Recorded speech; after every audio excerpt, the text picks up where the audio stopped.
안녕하세요. 베드로의 선한 육계신 영재 목사입니다. 12월 28일 월요일 오늘의 말씀 묵상 시간입니다.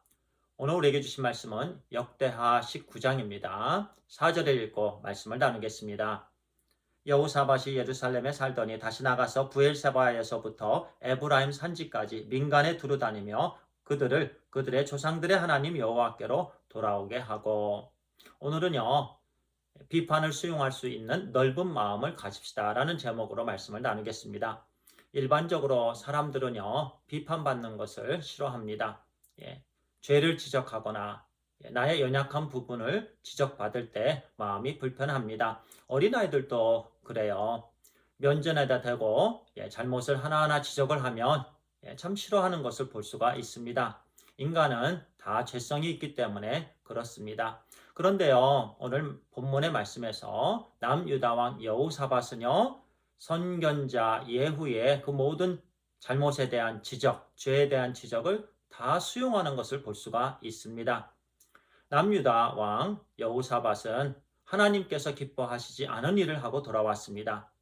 북이스라엘 아합 왕과 손을 잡았습니다. 물론 사돈지간이었고요.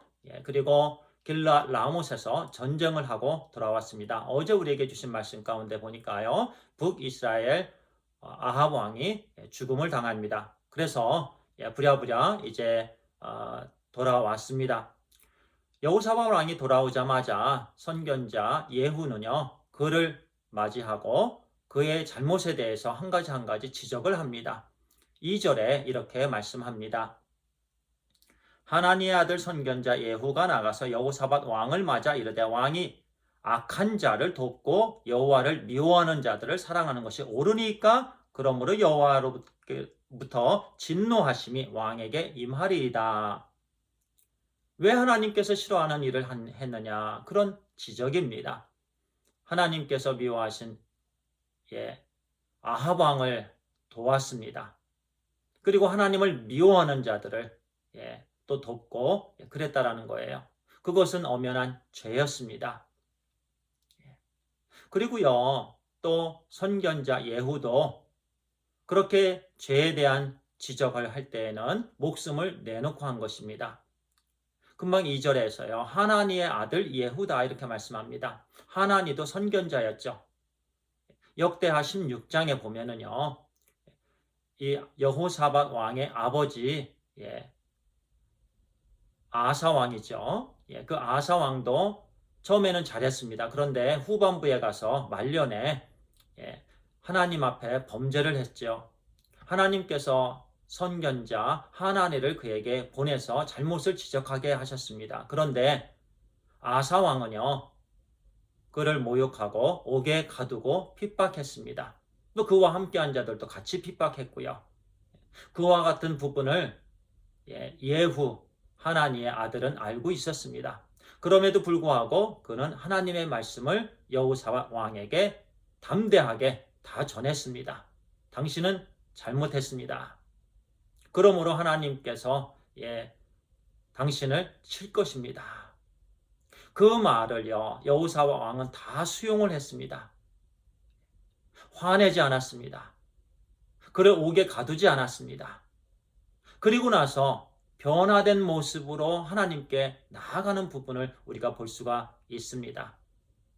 금방 읽었던 4절 말씀이 그 말씀이죠. 여호사밧이 예루살렘에 살더니 다시 나가서 그는 잘못을 인정하고요. 또 다시 나아갔습니다. 그러면서 부알세바에서 에브라임 산지까지, 부알세바는요, 남유다의 가장 남쪽입니다. 에브라임 산지는 남유다의 가장 북쪽입니다. 북이스라엘과 국경지대이죠. 그러니까 남유다의 온 지역에 두루다니면서 영적인 부분을 살폈다라는 얘기예요.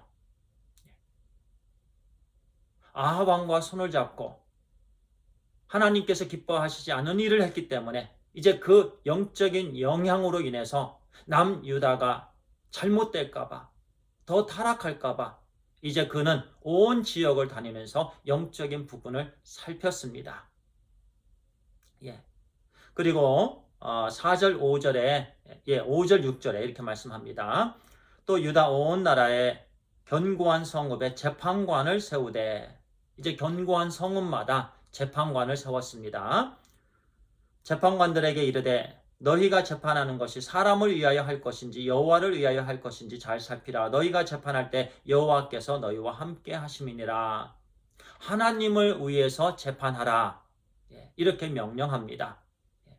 그래서 하나님 말씀에 합당한 또 재판장들을 세우고 그 재판장들로 하여금 정의로운 공의로운 재판을 할 수 있도록 그가 최선을 다했다라는 말씀입니다. 그리고 7절에 이렇게 말씀합니다. 그런즉 너희는 여호와를 두려워하는 마음으로 삼가 행하라. 우리의 하나님 여호와께서는 불의함도 없으시니 치우침도 없으시고 뇌물을 받는 일도 없으시니라. 그 당시에요, 불의한 재판관들은 뇌물을 받고 하나님께서 기뻐하시지 않은 일들을 했습니다. 그러면서 뇌물을 받지 말라. 공정하게 재판해라. 하나님을 위해 해라. 그래서 그는 다시 나가서 다시 영적으로 하나님 말씀으로 온전히 남유다가 세워질 수 있도록, 그리고 하나님을 떠난 백성들이 이제는 하나님께 돌아올 수 있도록 전도와 선교에 최선을 다한 왕이었다라는 말씀이에요. 그렇게 하기까지 그는요, 선견자 예후의 죄를 지적하고 비판하는 그 모든 것을 마음으로 수용했습니다. 우리가 그런 마음을 갖게 되길 바랍니다. 우리 하나님께서는 우리를 사랑하시기 때문에 하나님의 말씀을 통해서 우리의 죄를 지적하십니다. 그때마다 우리는 겸손히 네 하나님 제가 잘못했습니다. 그 하나님께서 하나님의 말씀으로 지적하시는 그 모든 죄에 대한 지적에 우리는 겸손히 다 받아야 됩니다. 또는 하나님께서 환경을 통해서 말씀하십니다. 그리고 주의 종들을 통해서 말씀하시고 또 영적인 사람들을 통해서 하나님께서 우리의 연약한 부분들, 죄된 부분들, 잘못된 부분들 지적하시고 또 비판도 하시고 그렇습니다. 그때마다 우리는 겸손히 넓은 마음으로 그 모든 연약한 부분에 대한 지적을 다 수용하고 여호사밧이 그랬던 것처럼 회개하고 일어나서 또 하나님께서 기뻐하시는 그런 삶을 살게 되기를 간절히 바랍니다. 기도하겠습니다. 아버지 하나님 감사합니다. 좁은 마음, 연약한 마음을 하나님 넓은 마음으로 바꾸어 주시옵소서. 하나님께서 죄에 대한 지적, 하나님 말씀에서 주시는 그 모든 부분에 대해서 겸손히 다 인정하며 또 회개하고 온전히 변화된 삶으로 하나님께 드려짐이 있게 되기를 간절히 소원합니다. 하나님 감사합니다. 우리 주 예수 그리스도의 이름으로 기도를 드리옵나이다. 아멘. 감사합니다.